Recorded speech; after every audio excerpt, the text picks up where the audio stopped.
Қайырлы күн, құрметті көрермен, менің каналыма қош келдіңіз. Ұстап жатқан оразаларыңыз қабыл болсын. Ауызашарға менімен бірге осындай ерекше картошкамен және де етті рулет дайындап көріңіз. Видеоны соңына дейін қарап, менімен бірге жасап көріңіз.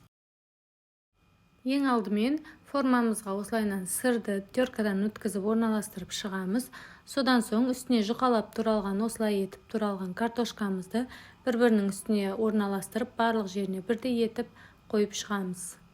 Картошкаларымызды қойып алғаннан соң үстіне жаңағы қалған сырымызды барлық жеріне сеуіп шығамыз. Содан соң алдын ала қызып тұрған пеште 180 градуста 25-30 минуттай пісіріп аламыз. Әзірге біз салмасын дайындаймыз. Табамызға майымызды құйып қыздырып аламыз. Содан соң фаршымызды салып, жақсылап қуырамыз.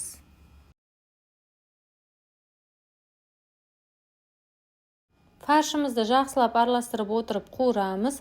Біздің фаршымыз жақсылап қуырылып, толықтай пісіп шығуы қажет. Содан соң майдалап туралған пиязымызды және де дәміне қарай тұз бұрышымызды қосып араластырамыз. Неке қыздар, біздің фаршымыз өзі толықтай қызарып пісті. Енді біз оны бөлек ыдысқа алып қоя тұрамыз. Содан соң жаңағы духовкада пісіп тұрған картошкамызды аламыз. Картошканы бөлме температурасында 10 минут қана суытып аламыз.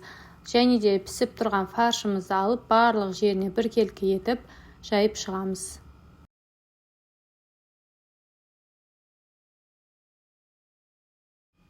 Фаршты барлық жеріне біркелкі етіп орналастырып шықтық. Енді біз рулетімізді орайтын боламыз. Осылайша видеода анық көрсетілген пергаменттің көмегімен қолыңызбен қыса отырып орап шығасыз.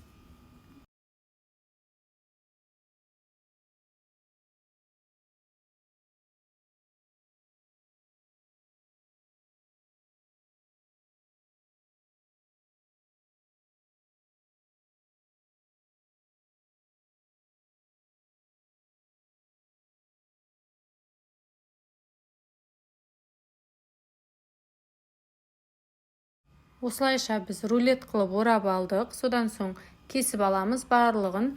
Кескен кезде міндетті түрде қатты өтетін пышақпен кесіңіздер, немесе былайына сынып кетуі мүмкін. Мен басында дұрыс өтпейтін пышақпен кестім, сол үшін дұрыс кесілмей қалды.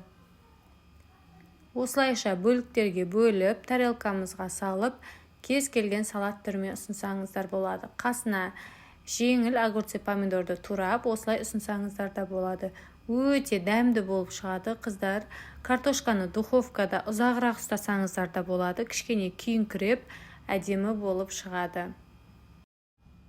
Қыздар, міндетті түрде жасап көріңіздер. Өте ерекше әрі дәмді болып шығады. Видеода барлығы анық көрсетілген, өте оңай әрі тез дайын болады.